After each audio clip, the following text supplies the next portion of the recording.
every time I saw the podium, I'd like get tears in my eyes because you know the blood, sweat, and tears behind it.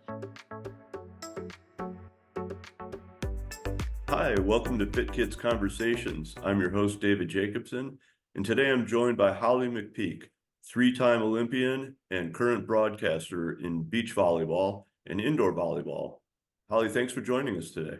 Thanks, glad to be here. Well, we're going to talk a little bit about just what you've been up to lately, if you can let us know, and where to find you and what's happening at ESPN and all that sort of fun stuff. It's interesting. I have kind of three different areas of my life, different types of jobs, which keeps it interesting. So I'm the top analyst for indoor and beach volleyball at ESPN. I also work for Pac-12 Network in its final season, so I will have a last dance with them for beach volleyball in the spring.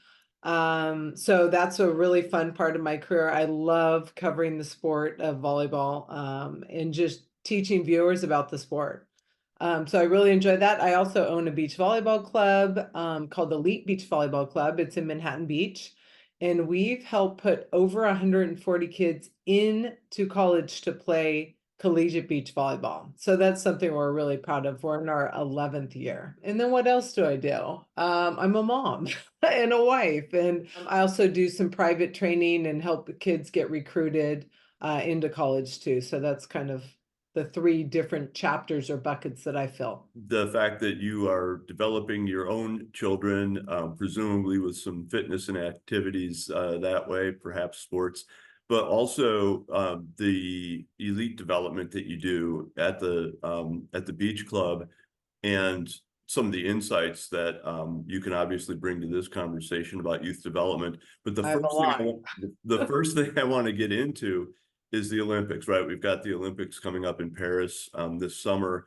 Those games are so aspirational for kids. I've talked to Olympians who say things like, I saw, Mary Lou Retton when I was 8 years old and decided that was my path. So can you talk a little bit about that Olympic experience as you had it and how you feel that impacts the kids who are watching?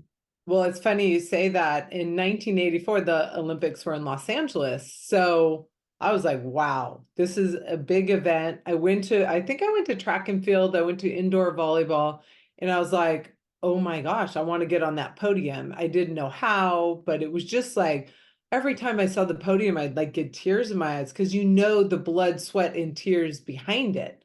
You can even see that as a young person. So I was really inspired in 84. I didn't know in what sport or how I was going to get there, but I wanted to. So it was very aspirational. I went on, so in 84, I was a freshman in high school. So there was indoor volleyball was my main focus. And every summer for fun, it was my passion to play beach volleyball. So I just played for fun, and it kind of turned into a career after college where I was a full-time professional beach volleyball player. And then they announced, hey, the Olympics are going to include beach volleyball. And that was 1996. And I was able to be part of the first three Olympics in the sport of beach volleyball: Atlanta, Sydney, Australia, and Athens, Greece. And it was an incredible experience. It was not easy. Lots of ups and downs, lots of heartbreak. And if you think about it, it's a sporting event that happens every 4 years. 4 years. So if you don't do well in this one, you got to wait 4 years to make it up in this one. And it's hard to qualify. An injury, so many different things can get in the way. So I'm very grateful for my three opportunities, lots of stories, lots of lessons learned in those three Olympics. But I think, pinnacle or high point in my career as a professional athlete was being on that Olympic podium in Athens, Greece, with 5 of my best friends who were the 5 best volleyball players in the world, including me. And it was just an incredible moment. It was the quickest blur of my life, but it was a special moment. I've always been also impressed and heard a lot of talk about the procession into the venue. So there are other kind of ancillary pieces to this beyond just the straight up athletic competition. There's so many ancillary stories. You know, you dream the Olympic Village, first of all. The Olympic Village is super cool because it's all the Olympic athletes from all over the world living in a small village. But some people are not competing. Some people are some people are there for a good time. Some people are there to win medals. So there's lots of distractions. I was a little surprised, to be honest with you, that in the Olympic Village, every Olympics I've been to, there's been a McDonald's. So you're thinking Olympic athletes, but they have a McDonald's there. They have lots of other healthy foods as well, but just kind of a funny thing.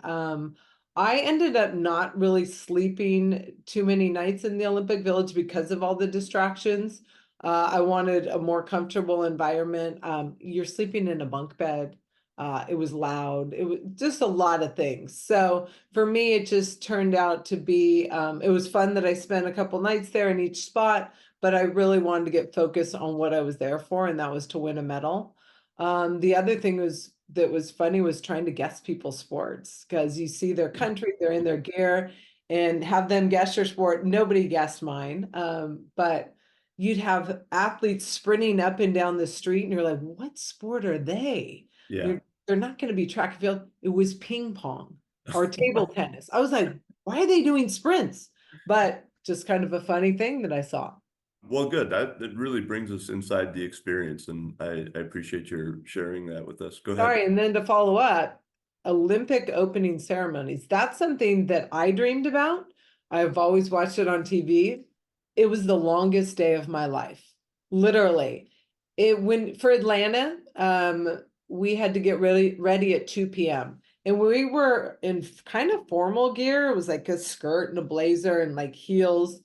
We got ready at 2 p.m. We did pictures, and then we loaded on buses and we went to this venue next to the Coliseum or the stadium where we were going to be. And we did not march till 11 p.m. So 2 p.m. to 11 p.m. They fed us some snacks and stuff. And then we didn't even get out of the stadium till like 2 p.m. And then we have to get in line in buses to get back to the village. It was, my legs hurt. I was exhausted. The spectacle was amazing. It was fun to be there with all the athletes, but it wore me out. And so the next Olympics, I said, I'm not marching. And my partner was really young. Her name was Misty May. She went on to do great things in the sport. Sure. And she said, I want to do the opening ceremony. So I'm like, oh, here we go again. So I did it. And it wore me out again.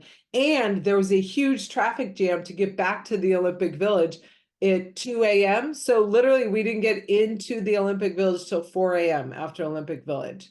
I mean, opening ceremony. So it was just, it was exhausting. The spectacle, amazing. But for the athletes, it's a long, long, long day. And if you have to compete the next day, forget about it. So in Athens, my third Olympic Games, I watched from my room on TV, saw my opponents march across that screen. And I'm like, they are done. I got them because I have fresh legs and I'm enjoying the opening ceremonies. I see what's going on. It's beautiful. And I am so comfortable, well fed, well rested. And that was my smartest Olympic Games because of that. Good for you. Good for you. Good choices, and way to avoid all the McDonald's. And oh yeah. Sounded like you were doing great. You mentioned also certain life lessons that you experienced during your Olympic tenure, and I'm curious if you could apply any that you feel are particularly appropriate to kids and what they're going through in terms of getting through, whether it's physical hurdles, emotional hurdles on their way to their sports achievements. Well, I think anytime you want to be successful, whether it's as an athlete, a musician, whatever you want to be, you're going to have some grit. You're going to get knocked down. You're not going to succeed. Someone's not going to like you, and you have to keep going. And I think that's the biggest lesson I learned. I mean, I was the best team in the world in 96. My partner got injured. We did not end up winning a medal. It was heartbreaking. And I picked myself up off the ground, got back to work, qualified for the next Olympic Games. Guess what happened? My partner got hurt. Different partner got hurt. Mhm. So I could only control me, but I had to limp into both Olympic Games. My first two Olympic Games, I was not with a healthy partner. And it was a lot of hard work to get there, but what was I going to do? So by the third Olympic Games, I just kept going and I stayed focused on my goal, and that was an Olympic medal. So not taking no for an answer, finding ways. I played in 3 Olympics with 3 different partners, so I was able to be successful with these different partners, and I had to keep pivoting, right? My partner was injured, I had to move on, I got, so it's just a lesson in grit, and when life kind of pushes you in a different direction, maybe you pivot and go with it, or maybe you figure out a way to stay on the path that you want. But you have to be tough and you have to believe in yourself. You cannot get that from somebody else. The drive does not come from anybody else. You have to be self-driven. And the most successful people I know are self-driven. They want it. I meet a lot of kids. I own a club. I coach kids who their parents want it more than they do. And Yeah. it's very obvious. And it's not good for the kids. It's not good for anybody. I always say, and when we teach our kids at our club, you have to self-advocate. If you're not happy with the court you're on or the result or the partner, you have to advocate for yourself. And you can tell the kids that are passionate about it and who want it. And the ones that have their parents calling the other person's parents to, smooth things out, it's not going to work. Kids have to learn to advocate for themselves. So that's another huge lesson that I learned and that I continue to teach. So some of the uh, grit that you displayed and experienced during your Olympic career must have come from somewhere. Can you talk a little bit about influential coach, your parents, friends, anybody who helped instill some of the character traits at a young age, and how that happened and when that happened? Gosh, I wish I could tell you where it came from, right? I mean, my parents got divorced when I was 5. So I don't think that's ever easy. I had 2 loving homes and everything, but going back and forth and, it's a little challenging. Um, I have a twin brother and a younger sister. We were competitive. So we would compete in whatever we did. And so it was just a competitive environment. And guess what? You lost. You didn't always win. And I have a brother, so he had a physical advantage in terms of strength. So I just learned how to rebound and never give up and keep going. I mean, I wish we had a recipe, a checklist for how do we teach grit, because my son's 13. I would like him to be way grittier. And maybe that's my fault. But I wish I wish it was easy, but it's just resilience, it's confidence in yourself, it's believing in what you want for yourself. And I also think for young kids and adults, to surround yourself with people who want the best for you. Like your vibe, your tribe is your vibe, right? The people you surround yourself with is so important. And sometimes you outgrow people and you got to keep moving on. Like I recently, I've had a friend who I grew up with, and it just got to the point where she wasn't supportive of what I was doing. I've known her for 35 years, and I'm just like, going to move on. It's just, if you're not helping and supporting, and it's a two-way street, then it's not the right relationship for you. And a lot of people hang on to those unhealthy relationships. There's some coaches that are negative, and there's teachers and friends. But what I learned, I guess, with all my experience, the wisdom that comes out of that is that people are insecure and then they don't want to support you. So those people who are secure want to support you. They want to see you do well. So as soon as someone's mean to my son or something, I'm like, my son's name is Leonardo. I say, Leonardo, they're threatened by you. They're jealous of you. Why else would they be mean to you? There's no reason. If they're secure in themselves, there's no reason to not be nice, not be supportive. And those are life lessons that you would be surprised, but they really help every part of your life, whether it's business, personal, family, everything. That's a really important lesson that I learned. That makes a lot of sense, and I love the way sports and life intertwine, and the way you recognize that. I think it's an essential ingredient in any sports parent or coach or teacher to recognize all of that. So that's beautiful. Can you talk a little bit about some of the kids that come through your club? What would you assess as the overall state of kids in their physical abilities and their mental emotional abilities by the time they get to you? And have you seen that change over the years? Well, we tend to get them when they're pretty young, sixth, seventh, eighth grade. So we see them through high school. I would say, I mean, obviously, there's so many more distractions for these young athletes. And, one of the biggest things is social media, right? It's like, it's the be all end all for a lot of these people. And that's the wrong way to do it. Like, if they win a tournament, they want to post it everywhere. And I get it. You want to be celebrated, but it tends to hurt people's self-esteem because they compare themselves to these other people. And the truth is we're all on our own journey.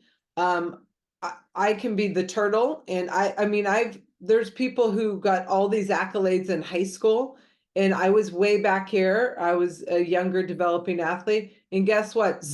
I zoomed right by them. Our path and our timing was completely different. And we don't know what path anybody else is on. There's some people who are amazing now, they burn out and they never do anything. So you have to not compare yourself, and just put your head down, keep your goals, and stay positive. I mean, that's really the most important thing. And like I said, that grit comes into play when you struggle or your heart gets broken because you lose a big match. And it happens to every athlete. We all have that happen to us. You can't win every game, unfortunately, because I would have liked to. But I think watching kids develop, with the social media, that's a factor. The other thing is, feel like, I don't know how to say this. I feel like we were tougher. We had to put up with a lot more. We try and push these athletes because we want them to have that grit and have that gear. But sometimes they're not ready for it, or they're not strong enough, or they're they're like, oh, this is too hard, I'm uncomfortable. But growth comes when you're uncomfortable, you're outside that comfort zone, and that's where you grow, and that's where you figure out what your limits are, or how far you can actually go. So that's what we're trying to do with our young athletes, and it's not always easy because they're uncomfortable, and nobody likes to be uncomfortable. Interesting, because when you talk about maybe the kids aren't as tough as we were in our day, that sort of thing. I mean, parents were just like a lot more willing to let us be uncomfortable and to recognize I agree. that is how one grows, and that is their responsibility as an adult. So I'm concerned with messaging toward adults who are involved in youth fitness and sports to remind them to let the kids fall. There's like these sayings like the blessings of a skin knee and things like Yeah. that. Well, it's funny because I am a very gritty person, and I would love to wrap my son in bubble wrap so he doesn't get hurt. But guess what? He needs to get hurt, and he needs to struggle. He just had a friend episode where he messed up, and I had to let him because I can't protect him. He needs to learn a lesson from that. And it's hard as a parent. You want to, my husband always sends me things like reminding me to like let him struggle, let him do the hard things, and I'm trying to get better at that. So I'm continuing to learn. I think another thing is, um, back to the juniors. The skills are really superior to ours at that age because they do it all the time. They have better coaching, they have more time. They're like for beach volleyball, they're starting to do things at 14 that I was starting to do when I was in college at, on the court. And so they're very skilled, and they play at a really high level. But game management, all those things are things that we're trying to help them with. But they always try and compare generations of athletes. I felt like we figured out ways to win. We might not be as skilled as they are today, but we found ways to win. Like I used to study my opponents, like, okay, what are they doing that I'm not doing? And how can I be better than them? In what ways can I utilize my own strengths to beat them? Like, I don't think athletes, not all athletes, obviously, these days do that as much. Like after a tournament, they just go home instead of watching to see, okay, these are the people who are succeeding in the finals. They're winning. What are they doing better than me? Like learn from that. I think that's a really important lesson. That's great. I've heard things like that from Kobe, from Michael Jordan, you know, in terms of like, even after exhausting games, they're back in the weight room maybe the same night, or, you know, hoisting up jumpers at 2 in the morning after, you know, their game ended at 10 or 11 at night, whatever. So there's that. There's also like the difference in sports nutrition, sports science, trends in sports specialization that have these kids, you know, and then, you know, all the injury trends and ACL problems, especially in teen girls, uh, you know, because they've overtrained or what have you. And that goes into the increased skill level, right? But then once you're relying on skill level, you're not relying as much on the moxie and the film study or the deep thought. So that it sounds like there's a lot to balance there, and I'm So curious much. how you do that as a coach and a business person trying to manage the whole situation in your club. Well, it's interesting for the athletes who want to get recruited. The sport has really evolved. There's so many athletes across the country playing beach volleyball. I'm going to specific because that's what I'm working on right now. I go to practice later today.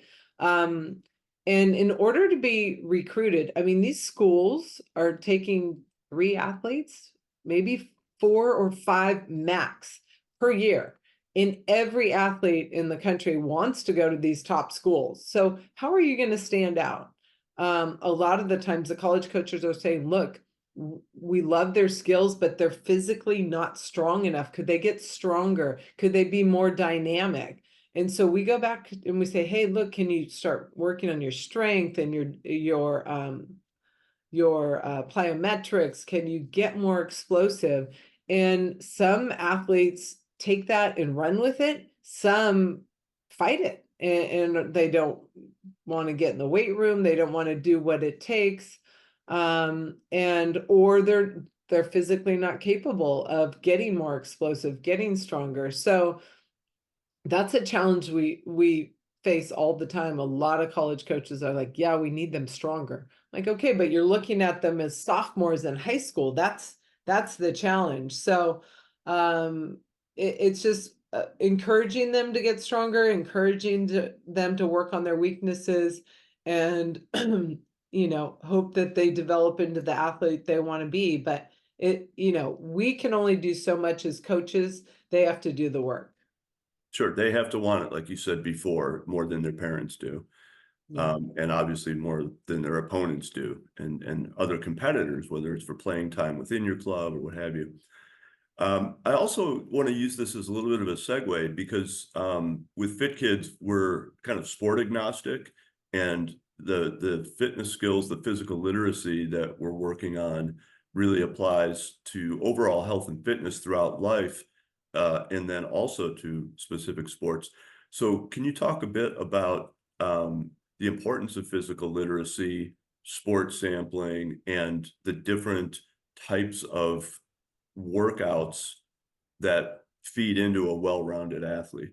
Gosh, I mean, physical activity is so important. It's funny you assume my son was into sports. He is not. He Mhm. does not enjoy sports, which is crazy because my husband and I were both high level athletes.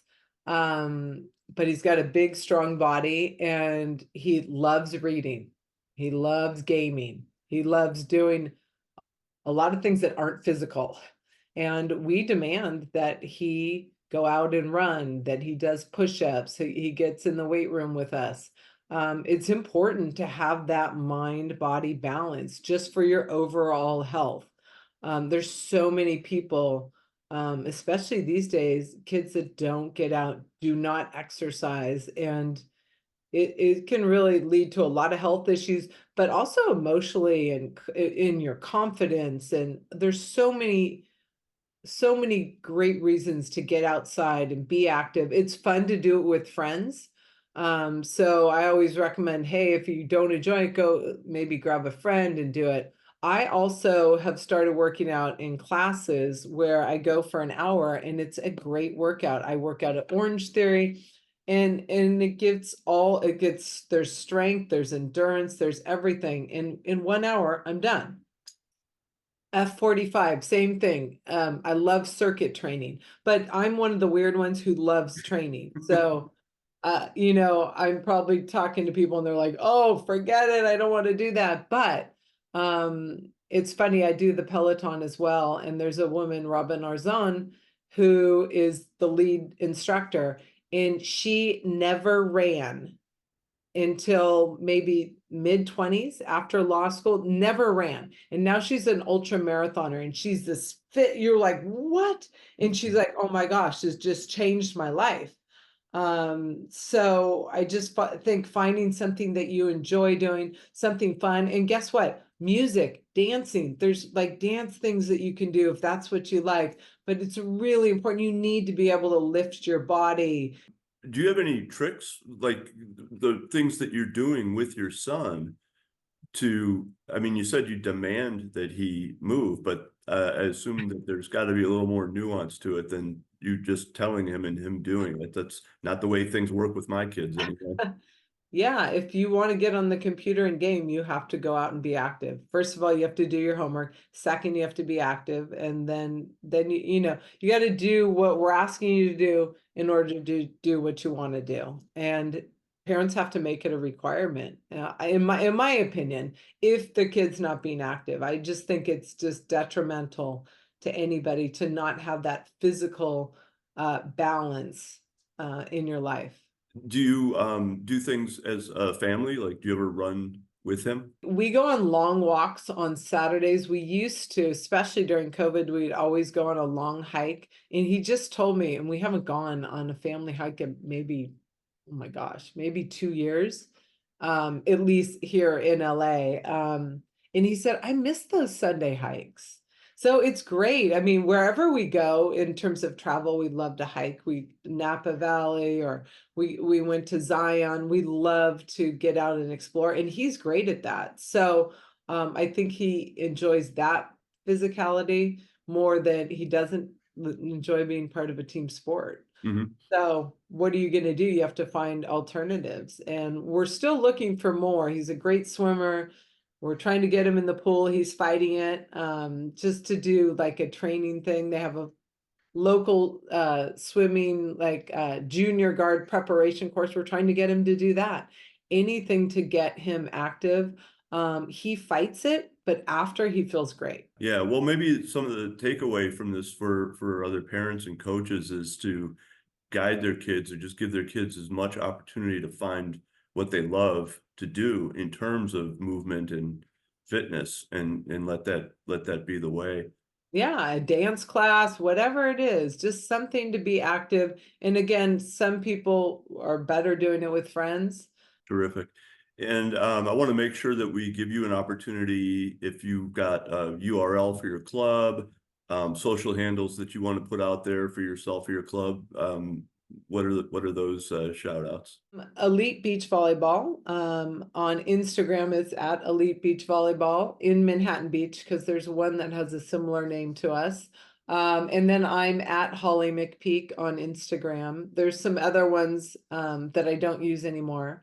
But if you want to follow my journey, see what it's like to be a working mom and a broadcaster and kind of see behind the scenes, please feel free to follow. Okay, well, Holly, thanks so much for taking this time with us. Really appreciate what you're doing with the kids, for the kids, and just supporting fit kids by appearing with us on this conversation. Of course, thanks for all you do. Go Fit Kids.